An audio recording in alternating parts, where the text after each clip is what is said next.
오늘 어머니 주일을 맞이해서 전하고자 하는 말씀의 제목은 어머니입니다.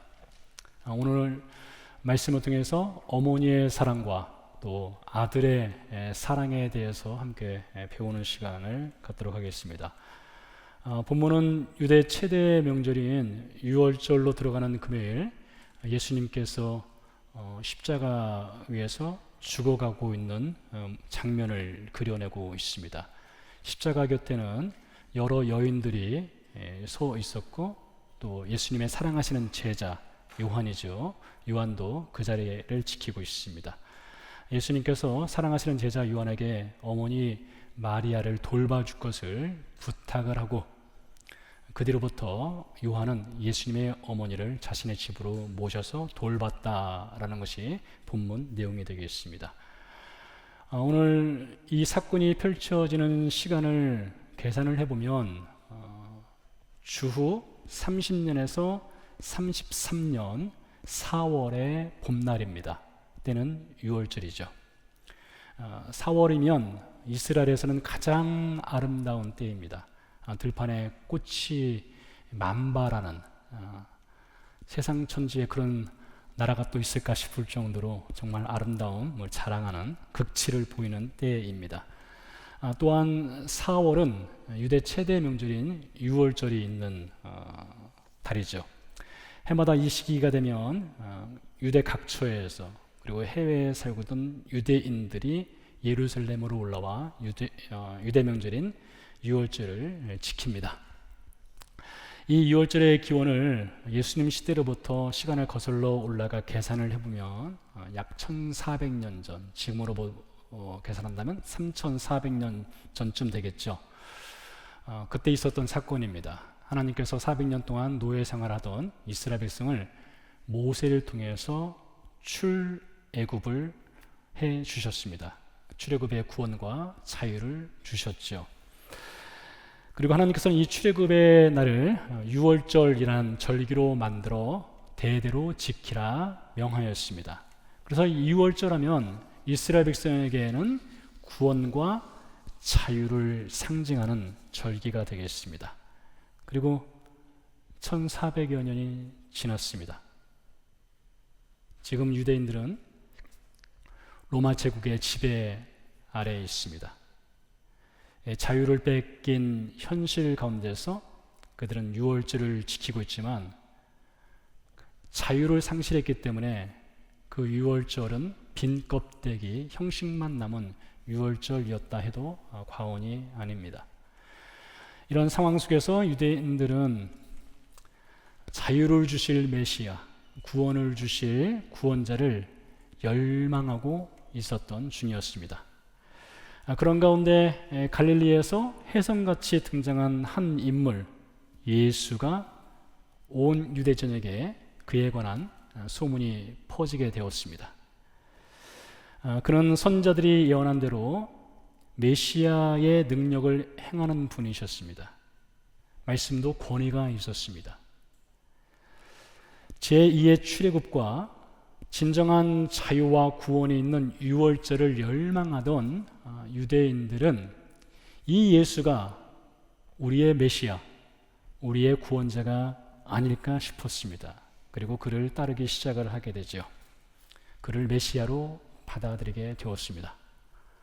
그런데 머지않아서 유대인들은 이 예수라는 인물은 자신들이 기대했던 것과는 전혀 다른 어쩌면 메시아가 아닐 수도 있겠다라는 의심을 하게 됩니다. 의심은 확신이 되어버렸습니다. 왜 그런가 하면 과거 모세는 애굽왕 바로를 찾아가서 담대하게 내 백성 이스라엘을 내보내라 라는 요구를 했습니다. 근데 예수님은 로마 제국을 상대로 그 어떤 말도 하지 않았습니다. 저항이 없었어요. 과거 모세는 하나님의 능력으로 10가지 재앙을 애굽 땅에 행하였습니다. 하지만 예수는 가난한 자를 돌보고 병든 자를 치유했지만 로마에 대항해서는 어떤 재앙도 내린 적이 없습니다. 그러니 예수라고 하는 인물은 그들이 기대했던 메시아의 모습과는 너무나 달랐던 것이죠. 예수는 정치적인 해방자도 아니었고 제국에 맞서는 혁명가도 아니었던 것입니다.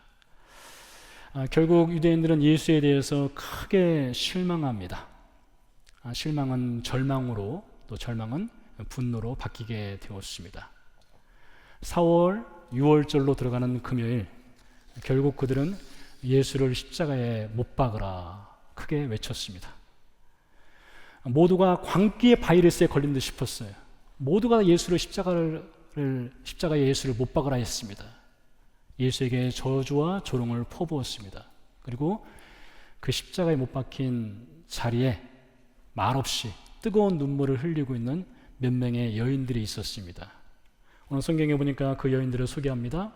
예수님의 이모, 글로바의 아내 마리아, 갈릴리 막달라 마을 출신 마리아, 그리고 예수님이 사랑하시는 제자 요한이 그 자리를 지키고 있습니다. 그리고 무엇보다 예수님의 어머니 마리아가 자신의 아들의 고통 가운데 죽어가고 있는 그 모습을 지켜보고 있는 중입니다. 예수님의 어머니 마리아는 분명히 이렇게 기도했을 것입니다. 자비로우신 하나님, 내 아들의 심장을 속히 멈춰 주세요. 이게 예수님의 어머니의 간절한 기도였을 것입니다. 아름다워야 할 4월의 봄날, 그리고 자유를 꿈꿔야 될 6월절, 그날은 세상에서 가장 잔인한 날로 기억되는 6월절이 되어버리고 말았던 것입니다. 자, 이렇게 예수님이 십자가에 못 박히는 자리에 있었던 예수님의 어머니 마리아의 삶, 그녀의 삶은 결코 순탄하지 않았습니다. 자, 이제부터 그녀의 순탄하지 않았던 삶의 궤적을 몇 장면을 통해서 따라가 보도록 하겠습니다. 먼저 우리는 나사렛을 가볼 필요성이 있겠습니다. 마리아는 나사렛에서 살고 있었던 젊은 처녀였죠. 그리고 이웃하는 동네의 청년 요셉과 약혼을 한 사이였습니다. 어느 날 천사가 마리아를 찾아옵니다. 그리고 하나님의 큰 능력으로 남자를 낳지 못하는 그녀가 아들을 잉태할 것이라는 놀라운 소식을 전하게 됩니다. 저는 남자를 알지 못하는데 어찌 이런 일이 있을 수 있겠습니까? 대저 하나님의 크신 능력, 말씀은 능치 못할 일이 없다. 주의 여종이오니 말씀대로 하옵소서. 마리아는 순종을 하게 됩니다. 천사가 떠난 후 남자를 알지 못하는 동정녀 마리아는 아들 예수를 잉태하게 됩니다. 마리아는 자신에게 일어난 이 사건을 어떻게 설명할 방법이 없었습니다. 아마 동네 사람들은 가십거리를 만들어냈을 것입니다. 좋지 않은 소문을 퍼뜨렸을 것입니다. 그에 대한 두려움이 분명히 있었을 것입니다. 그럼에도 불구하고 자신에게 하나님이 말씀하신 것, 하나님의 능력으로 자신이 남자를 알지 못하는 가운데 아들 예수를 잉태했다는 이 사실 하나만큼은 결코 어떤 일이 있어도 양보할 수 없고 부인할 수 없는 그녀만의 사실이었던 것입니다. 10달이 지났습니다. 출산의 때가 다가왔습니다. 이제 마리아와 남편 요셉은 베들레헴에 머물고 있습니다. 마리아는 짐승 우리에서 아들 예수를 출산하게 됩니다. 그리고 예수님은 짐승의 먹이통, 밥통에 누이게 되지요. 짐승의 먹이통이 예수님의 첫 요람이 된 것입니다. 그 출산의 밤에 베들레헴 근처에서 양떼를 지키던 목동 양치기들에게 천사들이 나타납니다. 그리고 이런 말을 합니다. 오늘 다윗의 동네에 너희를 위하여 구주가 나셨으니 곧 그리스도 주시니라. 그 말을 들은 양치기들이 베들레헴으로 달려갑니다. 그리고 마리아의 품에 안겨있는 아들 예수를 보면서 그 천사들이 전했던 그 놀라운 소식, 이 아이가 바로 메시아이다, 이 아이가 바로 구원자이다 라는 것을 전하게 됩니다. 누가복음 2장 19절에 보니까 이런 말씀이 있습니다. 마리아는 이 모든 말을 마음에 새기어 생각하니라. 갓 태어난 자신의 아기 예수를 보고 이 아이가 메시아입니다, 이 아이가 이스라엘의 구원자예요 라는 말을 들었을 때에 여러분, 마리아는 그 말을 마음에 새겼다라고 말을 하는데요. 자, 이 말은 마리아가 이 아이가 정말 메시아구나, 내 아이가 구원자구나, 이것을 깨달았다는 의미는 아닙니다. 마리아는 그게 무슨 말인지 아직 전혀 몰라요. 하지만 그 말을 그냥 흘려보내지는 않습니다. 마음에 꼭 담아 놓는 것입니다. 근데 마리아가 어떤 말을 들었을 때에 이해되지 않더라도 그 말을 마음에 담아 놓는 것은 이번 한 번만으로 끝나는 것이 아닙니다. 마리아의 일생을 돌아보면 여러 장면에 걸쳐서 마리아가 자신이 들은 말을 이해하지 못할지라도 마음에 꼭 담아 놓았다라는 성경 말씀들을 확인해 볼 수가 있습니다.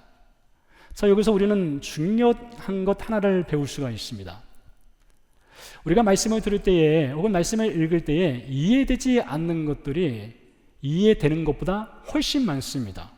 목사인 저도 마찬가지입니다. 신학 공부를 오래 했습니다. 하지만 모르는 것이 훨씬 많습니다. 저도 질문이 참 많아요. 의심되는 것도 꽤 있습니다. 이해되지 않는 거 많습니다. 자, 그렇다고 해서 우리가 멈춰야 되느냐, 포기해야 되느냐? 그렇지 않습니다. 마리아도 이해되지 않았지만 그 말을 마음에 꼭 담아 놓았던 것처럼 우리도 마음에 담아 놓아야 되는 거예요. 계속 들어야 하는 것입니다. 그러다 보면 어떤 것들은 나중에 이해가 되는 것이 있습니다. 어떤 것은 이해되지 않더라도 넘어갈 수 있는 것도 있게 되는 것입니다. 이런 과정이 있는 거예요. 과일이라고 하는 것은 익어가는 시간이 반드시 필요하죠. 알도 부화하려면 시간이 필요합니다. 신앙과 믿음도 마찬가지예요. 믿음이라고 하는 것, 어떤 것을 이해한다는 것은 자라는 과정이 필요합니다. 열매 맺는 과정, 시간이 반드시 필요한 거예요. 그런 의미에서 여러분들이 말씀을 듣고 이해되지 않는 것이 있다 하더라도, 의심되는 것이 있다 하더라도 묵묵히 말씀을 듣는 자리를 지키셔야 하는 것이에요. 히읗이 들어간 끈기보다 끈기가 있어야 됩니다. 끈기. 끝까지 난 이 말씀을 붙잡고 있겠다는 끈기를 지키셔야 되는 거예요. 그러면 믿음이 그 안에서 자라나게 되는 것입니다. 자, 다시 돌아가서 다시 베들레헴으로 가보도록 하죠. 아들 예수가 태어났습니다. 8일이 지났습니다.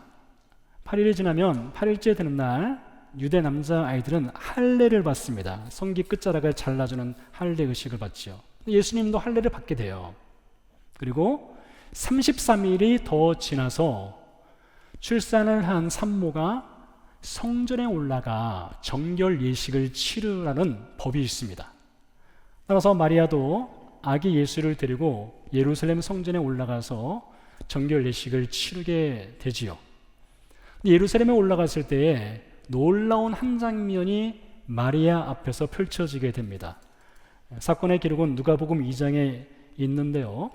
마리아가 남편 요셉과 아기 예수를 데리고 예루살렘 성전에 올라갔을 때에 두 사람을 만나게 됩니다. 시몬과 안나입니다. 하나님께서 이 두 사람에게 약속을 해주신 것이 있어요. 너희가 구원자 메시아를 만날 때까지는 결코 죽지 아니한다. 이런 약속을 해주셨던 거예요. 그래서 이 두 사람이 성전에서 언젠가 만나게 될 메시아 구원자를 기다리고 있었던 중이었습니다. 자, 근데 저 멀리서 마리아가 아기를 품에 안고 성전을 향해서 걸어오고 있는 거예요. 시몬이 보니까 바로 그 아이가 하나님이 약속하신 메시아 구원자인 것을 알아보게 된 것이죠. 시몬이 그 아이를 품에 안습니다. 예수를 품에 안고 하나님을 찬양해요. 기쁨과 감사의 노래를 부릅니다. 그리고 마리아에게 아주 의미심장한 말 한마디를 전합니다. 누가복음 2장 34절 35절입니다. 시몬이 그들에게 축복하고 그의 어머니 마리아에게 말하여 이르되 보라, 이는 이스라엘 중 많은 사람을 피하거나 흥하게 하며 비방을 받는 표적이 되기 위하여 세움을 받았고 또 칼이 내 마음을 찌르듯 하리니 이는 여러 사람의 마음의 생각을 드러내려 함이니라 하더라. 시몬의 말은 한편으로는 축복의 말입니다. 아이를 축복하는 말이에요. 다른 한편으로는 이 아이, 즉 예수님의 장차 운명을 예언을 하는 거예요. 예수는 거절당할 것이다, 고난받는 메시아가 될 것이다.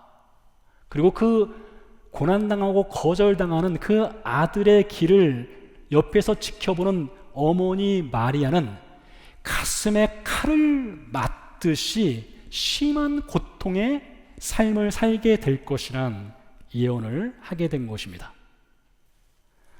그 자리에 안나라고 하는 여선자가 있었습니다. 안나 역시 마찬가지로 예수를 바라보며 이분이 우리의 구원자이시다 라는 말을 확증하여 주게 됩니다. 자, 다시 한번요. 그러나 이 말을 듣지만 마리아는 여전히 이 말의 진정한 의미가 무엇인지 잘 몰라요. 도대체 내 아들이 구원자가 된다는 것이 무엇이며 고난의 길을 걷는다는 것이 무엇인지 잘 모릅니다. 그러나 그 말을 무시하지 않습니다. 지금 마리아는 이해하고 있는 과정 중에 있습니다. 배워가고 있는 과정 중에 있는 거예요. 그래서 그 말을 가슴에 깊이 담아 놓게 됩니다. 자, 이번에는 예수님이 12살 되었을 때로 시간을 돌려보도록 하겠습니다. 12살이 되었습니다. 마리아와 요셉이 아들 예수를 데리고 예루살렘 성전으로 올라가서 유월절을 지키는 장면이 요한복음 2장에 펼쳐지게 됩니다. 왜 예수님이 12살에 예루살렘 성전으로 올라가서 유월절을 지키게 되었을까요? 당시 유대 전통에 의하면 남자아이가 12살이 되면 율법을 지킬 수 있는, 또 율법을 지켜야 하는 책임이 있는 성인으로 인정을 받았습니다. 12살이면 중학교 2학년, 3학년쯤 되나요? 그때쯤 되면은 율법을 지켜야 되는 책임감을 갖고 있는 성년으로 인정을 받아요. 그래서 예수님이 12살 되었을 때에 어머니와 아버지를 따라서 유월절을 지키기 위해 예루살렘으로 올라간 것입니다. 자, 유월절이 끝났습니다. 마리아와 요셉은 가족과 또 일행들과 함께 나사렛으로 돌아오고 있는 여정 중에 있었습니다. 그런데 한 가지 사건이 벌어지게 되죠. 아시는 분들이 계실 거예요. 어떤 사건입니까? 가다 보니까 예수가 안 보여요. 어디 가나 찾아도 보이질 않습니다. 그래서 급히 다시 예루살렘으로 돌아오게 되죠.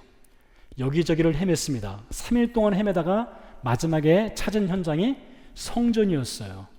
성전에 가니까 예수가 랍비들과 함께 성경을 가지고 토론을 하고 있는 장면을 보게 된 겁니다. 기가 막힌 장면이죠. 그때 마리아가 이런 말을 합니다. 아이야, 어찌하여 우리에게 이렇게 하였느냐? 보라, 내 아버지와 내가 근심하여 너를 찾았노라. 이게 정말 사실인지 모르겠다 싶을 정도로 너무나 젠틀하게 아이한테 얘기했어요. 아마 우리가 상상할 수 있는 그림은 그것이 아니죠. 등짝 스매싱을 치고 종아리 걷어붙여 난리가 났어야 되는데 너무나 부드럽게 말한 것이 아닌가 싶을 정도입니다. 예수님이 또 이렇게 답을 합니다. 어찌하여 나를 찾으셨나이까? 기가 막힌 말이에요. 내가 내 아버지 집에 있어야 될 줄을 알지 못하셨나이까? 당돌하게 이렇게 말을 했습니다.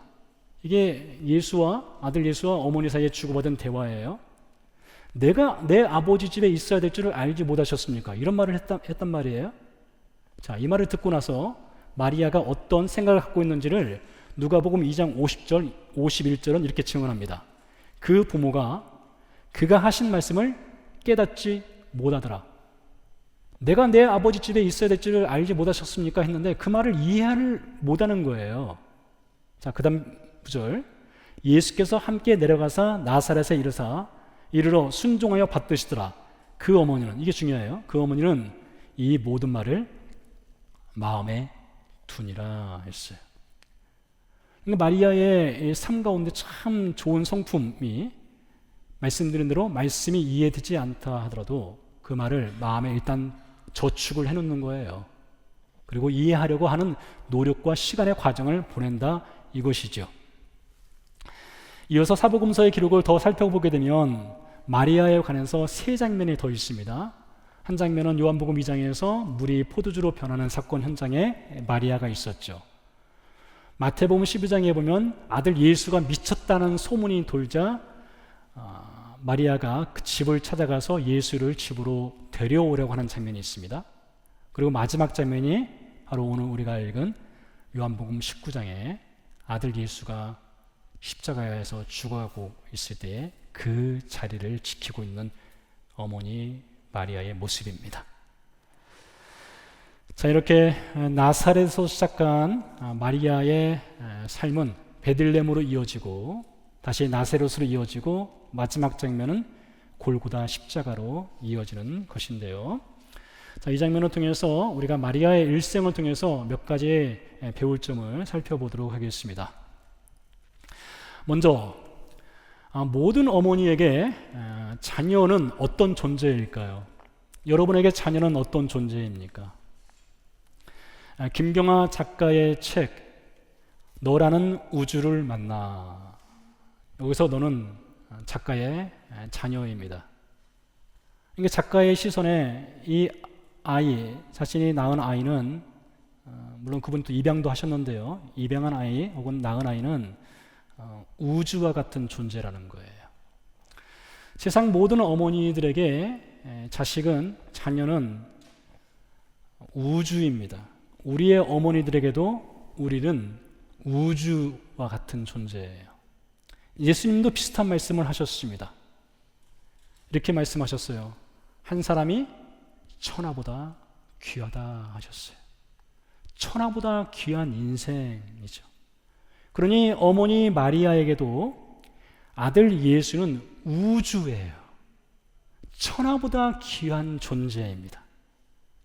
자신의 생명보다 귀한 존재가 바로 아들 예수예요. 찬송가에 보면 이런 찬송이 있습니다. 성탄 찬송 중에 그 순하신 예수 우시지 않네 라는 찬송 가사가 있어요. 제가 볼 땐 이 가사 지워야 합니다. 여러분, 예수님이 울지 않았을까요? 아기 때부터 기저귀 스스로 갈고 어머니 걱정하지 마세요, 저는 스스로 알아서 큽니다, 이런 아이였을까요? 예수님은 우리와 달라서 죄가 없으신 분인 것은 분명합니다. 100% 그분은 죄가 없으세요. 그러나 그 나머지는 우리가 똑같습니다. 그분도 기저귀 차야 했고요, 그분도 울어야 했고요, 그분도 엄마 젖 먹고 자라야 했습니다. 엄마의 돌봄과 사랑을 받으면서 자라야만 했던 유아 시절을, 또 어린 시절을 보냈습니다. 그 유아 시절과 어린 시절을 보내는 그 예수를 어머니는 우주처럼 여겼어요. 자신의 생명보다 귀한, 천하보다 귀한 존재로 여겼어요. 근데 그 아들을 어떻게 키웠느냐? 자, 유대 경전인 탈무드와 유대 전통에 따르면 유대 어머니들은 아이들을 키울 때에 제일 중요하게 여기는 것이 아이를 위한 기도였습니다. 아이를 위한 기도예요. 기도가 가장 중요한 어머니가 할 일이었던 것입니다. 유대인들이 안식일로 들어가는 금요일 저녁이 되면 가족이 식사를 하는데 어머니가 식탁 자리에 초를 켜고 자녀를 위해 축복 기도를 아버지가 아닌 어머니가 합니다. 어머니가 기도를 해요. 따라서 어머니 마리아도 아들 예수를 키우면서 유대 전통에 따라서 제일 중요하게 했던 일이 예수를 위한 기도를 하는 것이었어요. 분명히 그렇게 했을 것입니다. 누가복음 2장 40절 말씀에 보니까 아이가 자라며, 이건 예수님이 말한대요. 아이가 자라며 강하여지고 지혜가 충만하여 하나님의 은혜가 그의 위에 있더라 라는 말씀이 있어요. 예수님이 자라났어요. 튼튼했어요. 지혜가 충만했어요. 하나님 은혜가 있었어요. 그게 그냥 되는 것이 아닙니다. 절대 그냥 되는 것이 아니에요. 어머니의 기도가 있었습니다. 어머니의 사랑도 있었고 어머니의 돌봄도 있었는데 무엇보다 어머니의 기도가 있었어요. 그 기도가 아이 예수를 잘 자라나도록 하는 에너지, 양식이 되었던 거예요. 그러니 이 자리에 계신 부모님들, 특별히 어머니들은요, 자녀를 위해 기도하는 것을 여러분의 평생 소명으로 아셔야 돼요. 매일의 삶 가운데 가장 중요한 것이 밥 먹는 것보다, 돈 주는 것보다 기도하는 것입니다. 이것은 어머니들이 평생 지켜야 하는 거예요. 교회에서 봉사하는 것보다 자녀를 위해서 기도하는 것이 훨씬 중요한 봉사이고 소명이고 삶이라는 것을 기억하십시오. 자녀들은 어머니의 기도를 먹고 자라나는 것입니다. 다음으로요, 자녀를 위해 기도하는 어머니는 절대로 자기 뜻대로 자녀들을 자기 계획대로 끌고 가지 않습니다. 예수님의 아버지는 직업이 목수였습니다. 요셉의 직업은 목수였어요. 예수님도 나사렛에서 목수 생활을 하였습니다. 지금도 나사렛에 가면 예수님과 아버지 요셉의 목공수가 남아있어요. 그게 진짜인지 가짜인지 모르지만 있어요. 그런데 여러분, 예수님은 평생 목수로 살지는 않으셨습니다.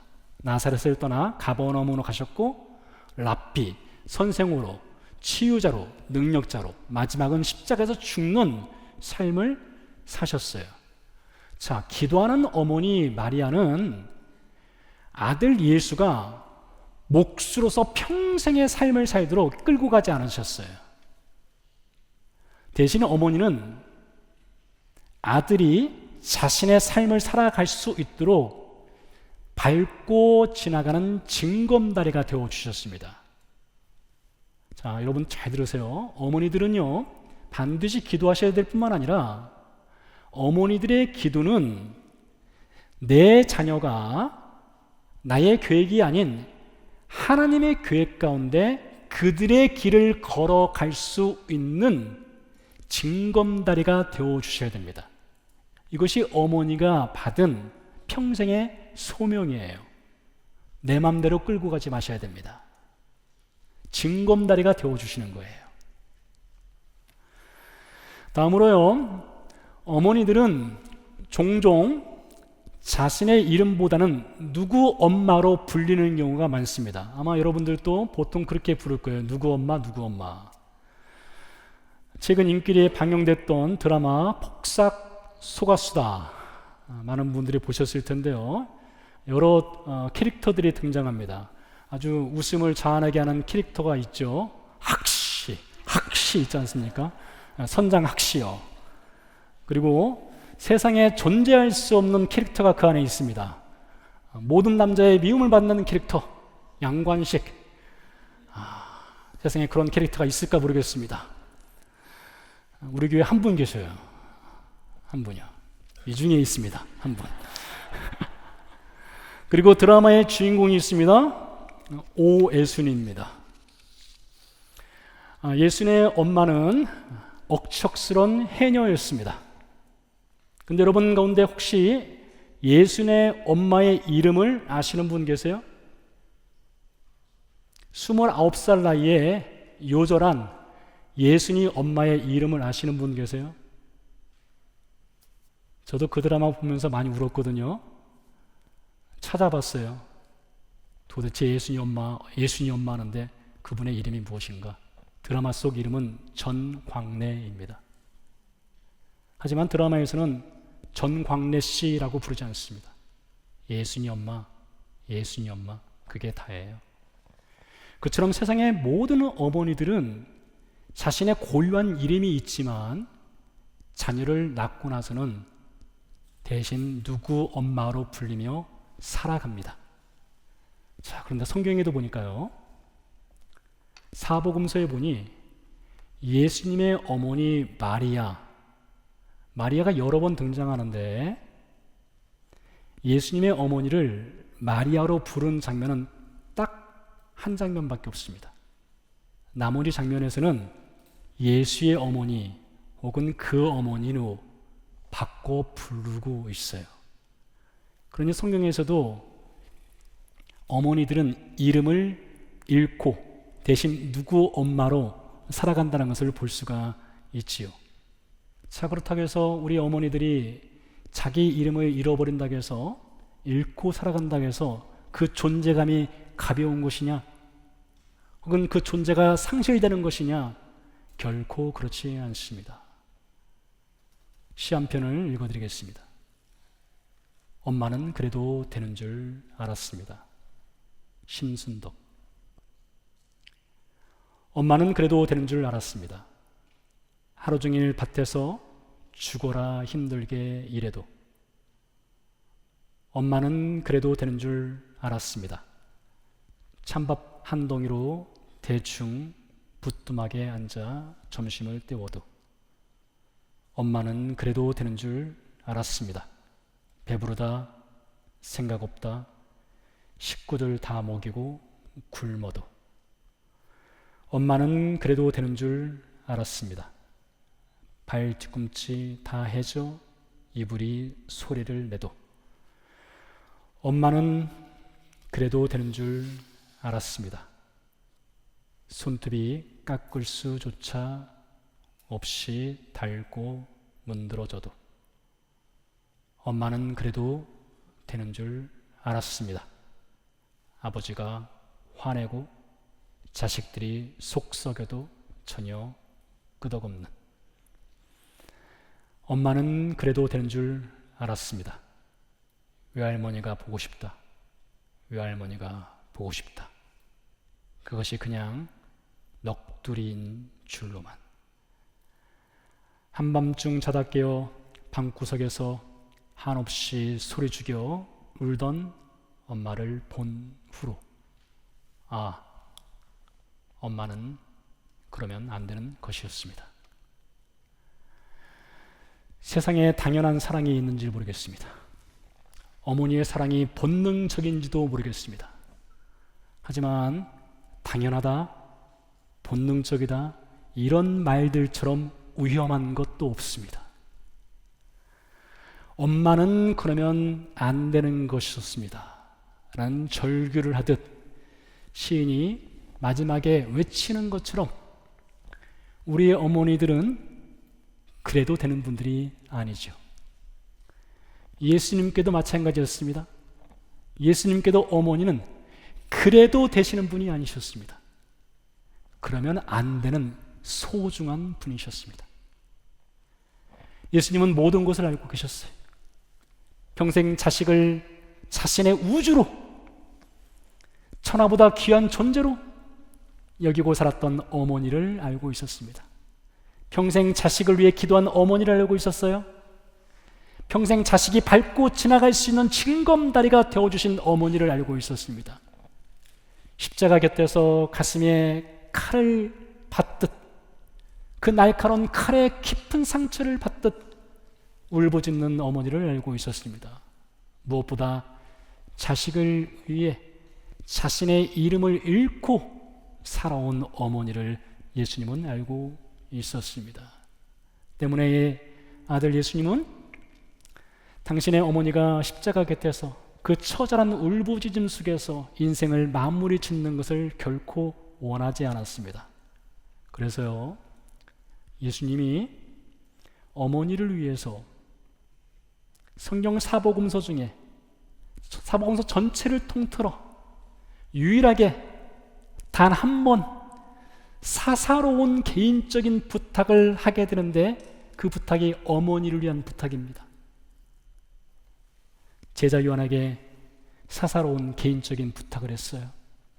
여자여 보소서 아들이니이다. 보라 내 어머니라. 이 자리에 계신 모든 어머니들, 여러분들은 우주와 같은 존재를 키우시는 분들입니다. 이 자리에 계신 모든 어머니들, 여러분들은 고유한 이름을 잃고 어머니로 살아가지만 여러분들의 삶은 숭고한 것입니다. 복된 것이에요. 그것이 여러분의 삶의 소명입니다. 어머니들은 매일 평생 자녀를 위해 기도합니다. 어머니들은 자녀가 밟고 넘어갈 수 있는 디딤돌, 징검다리가 되어줍니다. 그리고 우리는 우리의 어머니들을 그래도 되는 분인 것처럼 당연히 여기지 않습니다. 결코 그러면 안 되는 분으로 여기는 것이 자녀의 도리인 것입니다. 그리고 여러분, 이 한 가지를 잊지 말고 기억하시기 바랍니다. 우리 예수님도요, 그렇게 고난받아도 되는 분이 아니셨습니다. 그렇게 십자가에서 조롱받고 저주받아도 되는 분이 결코 아니셨습니다. 우리가 마땅히 받아야 할 권리 때문에 그분이 십자가에서 죽어주신 분도 아니셨습니다. 예수님께 우리는 당신의 우주였어요. 예수님께 우리라고 하는 존재는 당신의 천하보다 귀한 존재였습니다. 그래서 그분은 우리를 위해서 기도하셨습니다. 그분은 당연하지 아니한 십자가를 기꺼이 우리를 위해서 짊어지셨습니다. 그런 여러분, 예수님을 더 깊이 사랑하십시오. 예수님을 더 깊이 알아가십시오. 더 많이 감사하십시오. 함께 기도하도록 하겠습니다.